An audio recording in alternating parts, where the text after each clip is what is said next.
Hello, Spartans. We're back. We're in day 42 of the quarantine, and things just keep moving along and getting tougher and tougher. But we're going to move on with American history also. We're going to delve into the world of big business and the robber barons and how all that came about. And we'll start with a little bit of background on different kinds of business and how it evolved into what it was in the late 1800s. And then we're also going to coordinate this with a DBQ from the DBQ online project on Andrew Carnegie that was pretty interesting. So we'll see how this works, make a couple videos, give you some background information, and then we'll work on the DBQ. So just to give you a little bit of an example of how things used to be, some of the earliest business, you'd have to go back to Africa for the salt trade, where one person would trade a good that they had for salt, which was a major commodity during that time. But as time went on and people stopped making things for themselves, the cottage industry was one of the earliest forms of this.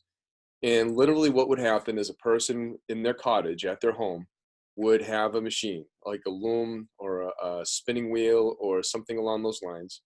The business owner would drop off the materials, whether it be cotton or whatever. The person would then spin the cotton into thread or weave it into cloth or whatever the case may be. And then the owner would come at the end of the day or the end of the week and picked up the finished product and would sell it. From there, they decided that the better way to do it was something called the factory system. Instead of the person going door to door, they would bring all the machines into this massive building and bring the workers to the building called the factory. Everything was done there. In some cases, you just had any number of spinning wheels or looms or whatever. Some factories got to the point where they had every aspect of the job done in the building. So, the top floor, they may bring in the cotton, and then the next floor, they would spin it into thread. And then the next floor, they would take the thread and weave it into cloth. And then the next floor, they would dye it. And then the next floor, they would bring it out to the boat, to the canal, and they would ship it off. The factory system was much more efficient. It allowed for more mass production at a cheaper level, but it also made the workers have to live near the factory. And even here in Uxbridge, some of the old factories, you can see that there is some housing right alongside where the factories are that people still live in today, but that was mainly for the workers during that time period. From there, and this is where we're going to pick up, and this isn't a great picture, but this is big business. And this, in some cases, like when we talk about Carnegie and the steel industry, you'll have a number of factories all lined up next to each other with the sole purpose of making that one massive product like steel. For Rockefeller, it's going to be oil. And we're going to talk about all those things in the large, large amounts of money that these men were able to make in a short amount of time. But in order for them to be able to do this, some technology had to change also. So that's where we're going to start off with is the major technological innovations that happened during this time that did make a lot of this possible. So you'd have to imagine life without any number of basic necessities that we would enjoy today. Number one on the list is electricity. You guys probably understand that when the power goes out now, it means practically everything. You don't have a means to cook. You don't have a means to refrigerate. You don't have light.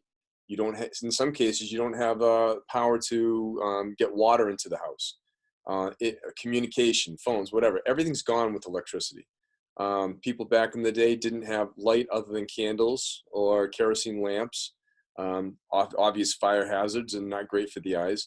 They didn't have any refrigeration at all unless they came up with very expensive blocks of ice and no very fast communication. They would have to go by horse or wagon or whatever. So I'm going to kind of speed through some of this. I'm not going to get into huge depth on a lot of these, but some of the patents that came in from the late 1700s into the early 1800s would include the phonograph, the typewriter, and the telephone. A lot of money was invested into any number of these. And then when it came to producing them, they would try to find a way to mass produce them and knock down the price. One of the earliest ones, 1858, Edwin Drake comes up with a way to drill for oil. Right? Oil is going to become a huge industry by the time it's done, especially because they found a way to use it.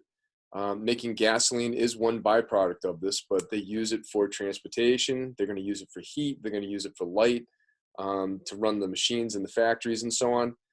And there was a time before this that if a farmer was digging in his ground and he came across oil, it meant his land was ruined. After this, if a farmer came across oil, he was an overnight millionaire, and it was a great thing. So big change for them. Thomas Edison, out of Menlo Park, New Jersey, is going to come up with any number of electric inventions, not least of which is the electric light bulb. The biggest problem he had was finding the correct filament to keep the light bulb working so it wouldn't blow up. He made that happen. Power stations so that he could supply electricity to homes. And then he got into a little bit of an electric war. Lewis Latimer was an escaped slave that worked at his lab and helped to improve on lighting and so on. He didn't always give the respect to, Edison didn't give him the respect that he was looking for necessarily, so Latimer wound up moving on his own. But then he got into kind of a little bit of a war with George Westinghouse. And Westinghouse came up with something called an alternating current to Edison's direct current. Edison's direct current was expensive, difficult to use, and so on. Westinghouse was much cheaper, easier to use, was able to get it to more homes more easily. That's where the term AC/DC comes from, the alternating current versus the direct current. And they did get into a war with each other that wasn't pretty. The electric sewing machine allowed women and children to work more. And then you had electric refrigeration, which was an absolute godsend, because food would not go bad now. You wouldn't have to throw it away. You could produce more food without it and transport it without it going bad. So that was a big deal during this time. One of my favorites has always been Samuel F.B. Morse and getting the patent for the telegraph and creating the Morse code to be able to use over the telegraph. Pretty ingenious. As long as you had the two parts of the telegraph on either end of a wire, you could send a message from miles and miles and miles away. So you would click out the Morse code from the key. It would travel along the wires to the receiver, and then the receiver would kind of print out the dots and dashes of the Morse code coming through. So whoever was reading this tape had to know Morse code. So both sides, if you were sending it and you were receiving it, you had to know Morse code in order to be able to read it to the person who you were trying to send the message to. Western Union was the main telegraph company, owning hundreds of thousands of miles of wire. And oftentimes the wires were built right alongside the railroad track.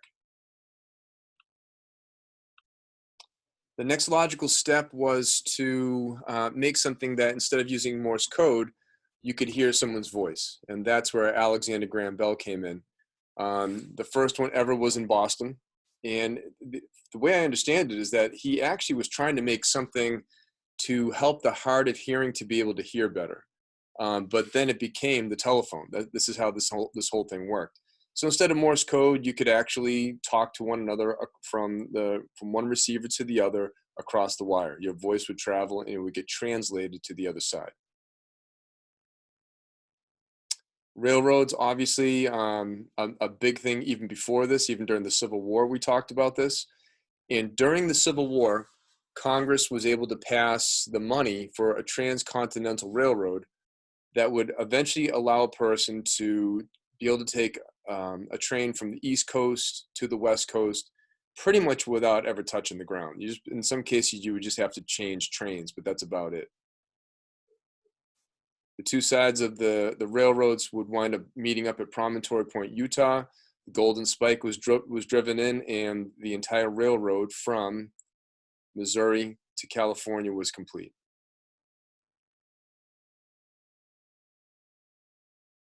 Led to regional time zones, so that trains leaving a station in one place could get to their destination, and you knew what the time would be when you got there. Believe it or not, there was a time when nobody really knew what time was where in what towns. In some cases, it could be 15 minutes off. It could be half an hour off. So the country came up with a regionalized time zone system in 1883, so that you had the Eastern, the Central, the Mountain, and the Pacific. Now, this next part may be one of the most important ones because steel was relatively new, but it wasn't totally new, and it wasn't something that Carnegie came up with himself.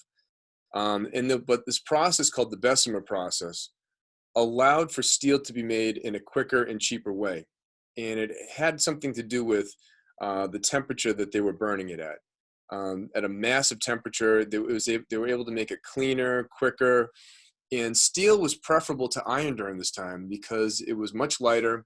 It was actually stronger, more malleable. In other words, they could make it into practically whatever shape that they wanted to, and they could mass produce it at a very large level. Once they started to do that, once steel became cheap and be able to use all over the place, they were then able to make any number of things, including things like the Brooklyn Bridge, a suspension bridge that would not have been possible without steel, and also things like the Empire State Building.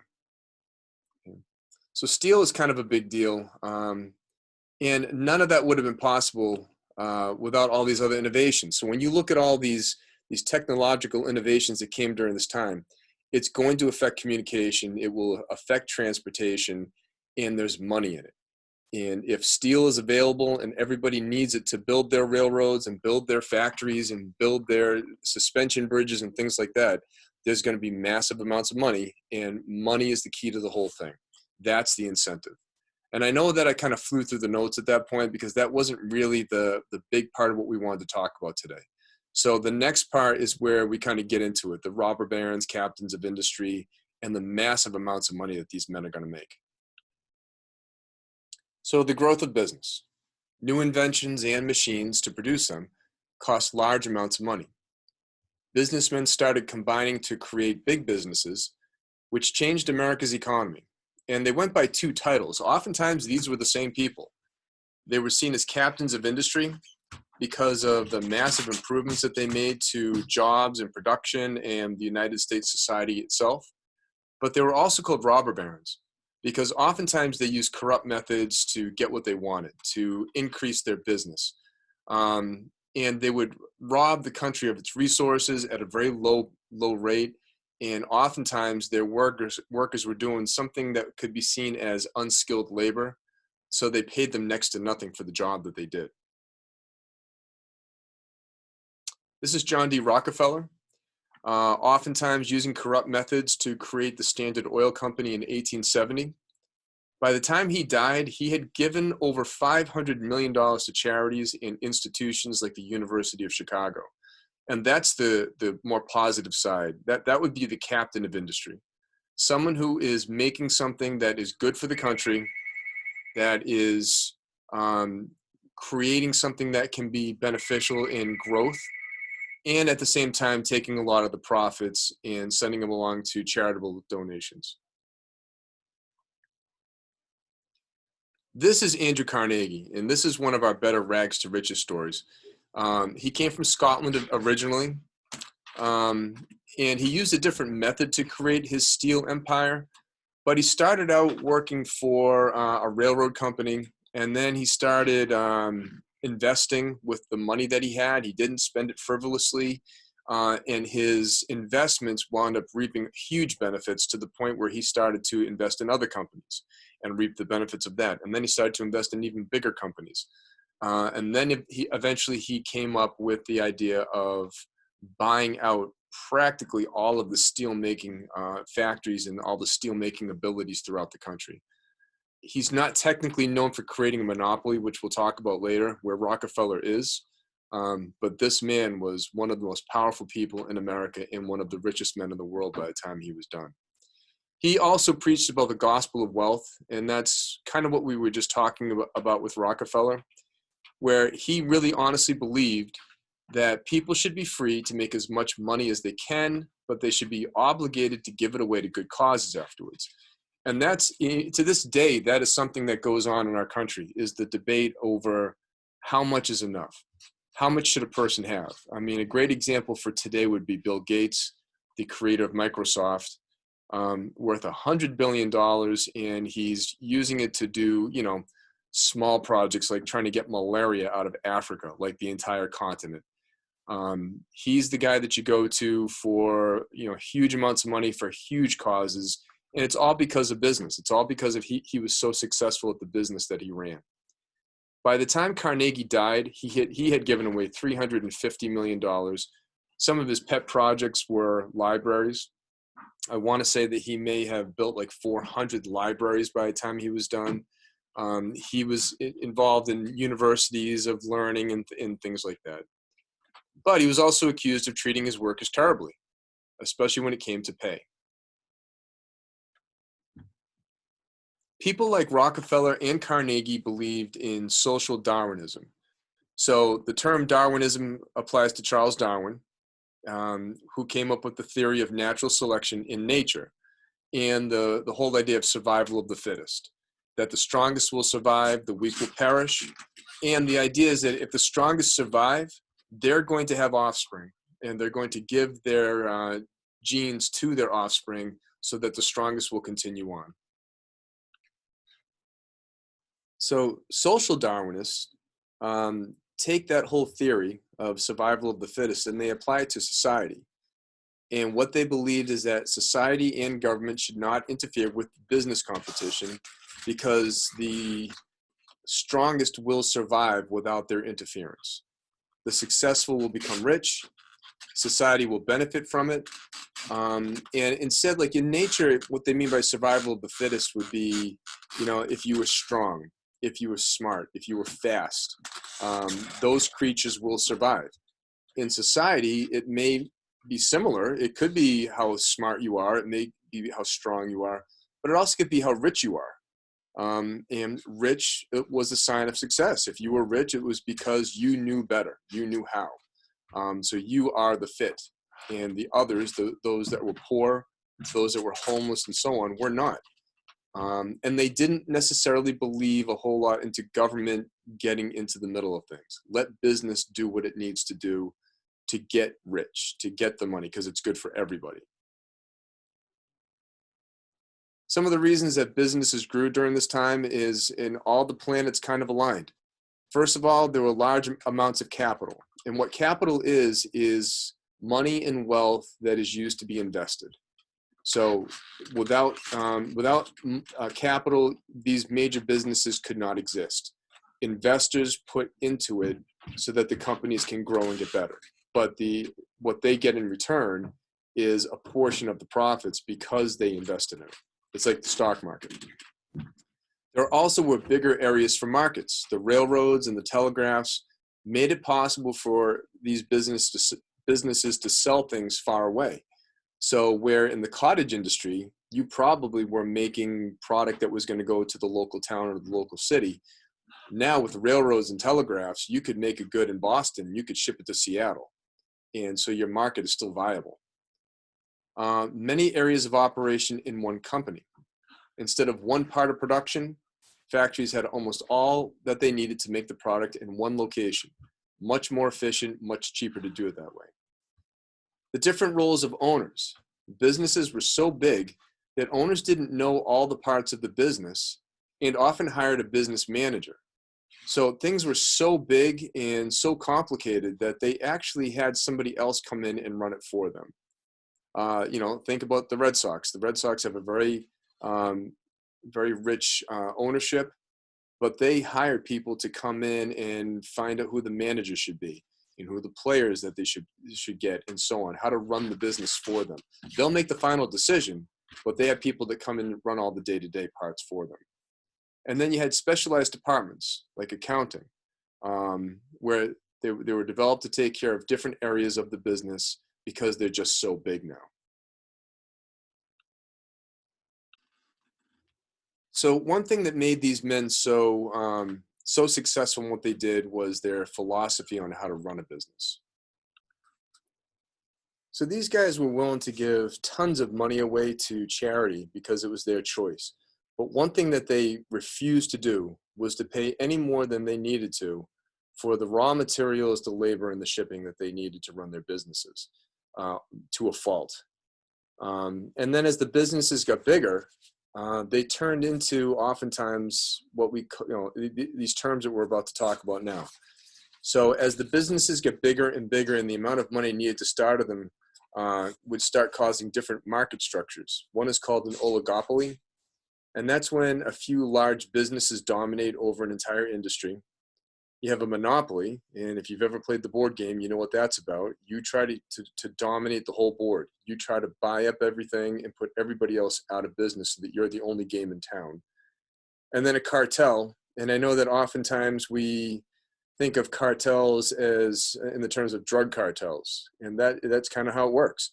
A small number of businesses dominate, and they all come to an agreement on where they're going to sell, and they can all raise the price because they no longer compete against each other.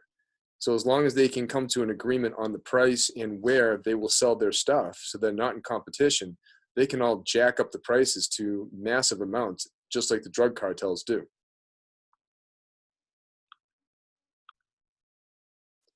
And there was a couple different ways to go about this. The way Carnegie did his steel empire was through something called vertical consolidation or vertical integration. Um, I like to look at this like a recipe. So if you were going to make chocolate chip cookies, you need a number of things. You're going to need flour, sugar, eggs, chocolate chips. What he needed for his steel was something called coke, and that is it's a mineral that they dig up that is part of the burning process. The iron ore, that was part of it until they added other ingredients like tin and so on. The steel mills that actually did a lot of the work, like the furnaces and the fires and the labor, the shipping, and the railroads. So because he needed all this, instead of having to buy the coke from the mines and the person who owned the mine, he would buy the mine. Instead of buying the iron ore deposit from the person who owned the mine, he would buy the entire mine. Instead of having to hire the shipping, he would buy the shipping. And if you owned all of it, then you own all the profits that go into making it. You know, if you owned the supermarket and you were able to buy everything at a cheap rate, you could just go in and just take whatever you wanted to. You wouldn't have to pay retail for it. So that's how he built up his steel industry. Rockefeller was a little bit different. It's called horizontal consolidation or integration. And the reason why it's called horizontal is because in this case, everything is equal. It's not like a laundry list or a recipe. He's going to try to put out of business any kind of other oil industry that's in competition with him. He's going to either buy it or put them out of business because he is able to sell his stuff for a cheaper rate. And once he was able to do that, he's able to combine all of those oil refineries into one massive oil company. And by the time he was done, he controlled 90% of the oil that came out of the United States. And the United States during this time was like the Middle East of the world when it came to oil during that time. There was no other country that put out more oil than the United States did during this time. And it was considered a monopoly. Rockefeller knew it, and we finally came up with laws against monopolies. It was considered illegal, and so they were going to make an effort to break it up, and Rockefeller was going to fight that. So Rockefeller came up with a loophole. He had his lawyers come up with a plan that was called a trust. And the idea is that the stock of each individual oil company would be handed over to a board of trustees. Oftentimes, he was the head of it. And then they would hand some of the profits back over to the companies that he owned. Instead of a person being the owner, the board was the owner. And therefore, the government could not come after a person. It would have to go after the board that was a legal entity to itself.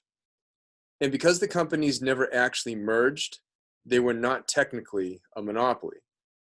And what was going to happen is the government was going to have to come up with a new regulation. They were going to have to come up with antitrust laws.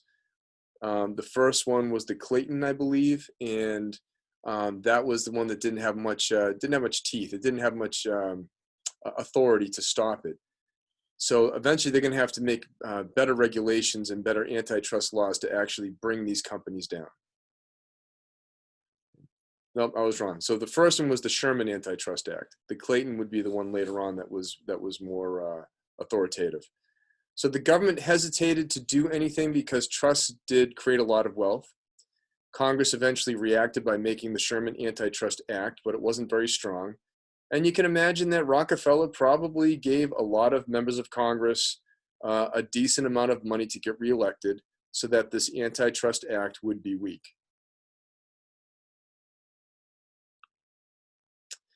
And that's pretty much the beginnings of big business when it comes to Carnegie and Rockefeller. The next video is going to get more into the effect that monopolies and these major big businesses had on labor and how labor reacted with some massive strikes. So we'll do that next. And then we're going to get into the DBQ on Carnegie going forward. So I hope that this was helpful. I hope that you can use this as information when you do the DBQ. You can go back to it if you want to. And I'll see you for the next round.